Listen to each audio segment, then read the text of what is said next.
அதே மாதிரி தாழ்த்தப்பட்ட மக்கள் தீண்டாமைன்னு ஒதுக்கி வச்சிருக்காங்கல்ல, அதுவும் இந்துத்துவாவுடைய கொள்கையில் உள்ளதான 4 வர்ணம் இருக்குன்னு தானே அவன் சொல்றான். அதை இவன் எப்படி சொல்றான்னு கேட்டா, தாழ்த்தப்பட்ட மக்கள் தீண்டாமையா இருக்காங்கன்னா சும்மா ஒண்ணா இல்ல, அவங்க பிறப்புல அசுத்தமானவர்கள். அது நீங்கணுமா இருந்தா 3 தடவை குளிக்கணும். அவங்க தினமும் தீண்டாமை மக்கள் மீதான தீண்டாமை ஒழிய வேண்டுமானால் அவர்கள் தினமும் 3 முறை குளிக்க வேண்டும். பசு மாமிசம் என்பதை நிறுத்திக் கொள்ள வேண்டும். இதை செஞ்சு பாரு, உன் மேல தீண்டாமை இருக்காது. மாமிசம் இறைச்சி மாட்டு இறைச்சி திங்க மாட்டோம்னு சபதம் எடுக்கணுமா. அது மாதிரி டெய்லி தலித் என்ன செய்யணும்னு கேட்டா, தாழ்த்தப்பட்ட மக்கள் 3 தடவை குளிக்கணுமா. ஒரு சமுதாயத்தை பார்த்து 3 தடவை குளின்னு சொல்றானே, இது என்ன வகையான ஒரு ஒடுக்குமுறை? இது என்ன வகையான மனிதனை இழிவுபடுத்தக்கூடிய ஒரு தன்மை? அப்படிப்பட்ட ஒரு விஷயத்தை சொல்லி இருக்கிறான். என்ன செய்யற அவனை நீ போட்டுகிறாய். அது மாத்திரம் இல்லாம இது இந்த நாடு நீ தமிழர் பூமின்னு சொல்ற, தமிழ்நாடுங்கிற வழங்குதா. நம்ம திராவிட இயக்கத்துக்காரங்க திராவிடர்களுக்கு சொந்தமான நாடுங்கிறாங்க. ஆனா பாரதியார் கொள்கை என்ன தெரியுமா? இதுல எந்த திராவிட பயலுக்கு மேல கிடையாது, எந்த தமிழ் பயலுக்கு மேல கிடையாது. இது ஆரிய நாடு. இது ஆரிய நாடுங்க. நாட்டுக்கு பேர் ஆரிய நாடுங்கிறான். ஆரியர்னா பிராமணருங்க. ஆரியர்னா நாட்டில் 2 இனம், ஒன்று திராவிடர்கள் பூர்வமா இருந்தவங்க. ஆரியர்னா ஹைபர் போலன் கலவாய் வழியாக வெளிநாட்டில இருந்து ஆடு மாடு மேய்த்து கொண்டு வந்த ஒரு இனம், அவர்கள் தான் பிராமணர்கள்.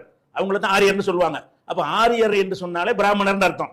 அப்ப இவன் என்ன சொல்றான்னு கேட்டா, இது ஆரிய பூமிங்கிறான். ஆரிய பூமியில் வந்தே மாதரம்னு பாட்டு இருக்குல்ல, அது முழு பாட்டு எடுத்துக்கிட்டீங்கன்னா அதுல ஒரு வரி வருது, ஆரிய பூமியில் நாரியரும்.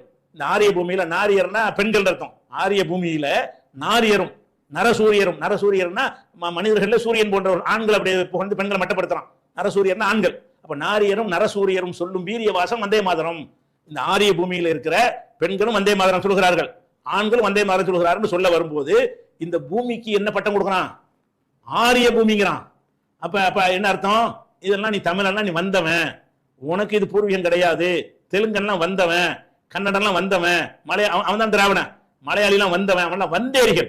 இந்த பூமி யாருக்கு சொந்தம்னு கேட்டா ஆரியனுக்கு சொந்தம், பிராமணுக்கு சொந்தம்ங்கிறான். அப்ப இதுக்கு இதை நீ ஏத்துக்கிறியா? அப்ப ஆரிய பூமியா இது? ஆரிய பூமினா கிடைச்சிரு தமிழ். நாம் தமிழர் கிடையாது, நாம் ஆரியர்னு போடணுமே. நாம் தமிழர் இயக்கத்தின் பேரை நீ மாத்தணும். பாரதிய போற்றுவதா என்ன செய்யணும்? அவர் போட்டணுமா இல்லையா? அவர் என்ன பேர் வைக்கிறாரு? இது நம்ம ஆரிய பூமிங்கிறாரு. அப்ப நீ என்ன செய்யணும்? நாம் ஆரிய தேசியம், இனியிலிருந்து தேதி மாற்றப்படுகிறது, ஆரிய தேசியம், நாம் ஆரியர்.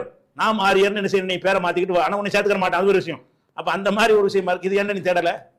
அவனுடைய மேடையில் அவனை புகழ்ந்து கொண்டு பெரியார திட்டிய இவ்வளவு டேஞ்சரான ஒரு விஷயத்தை இருக்கிறான.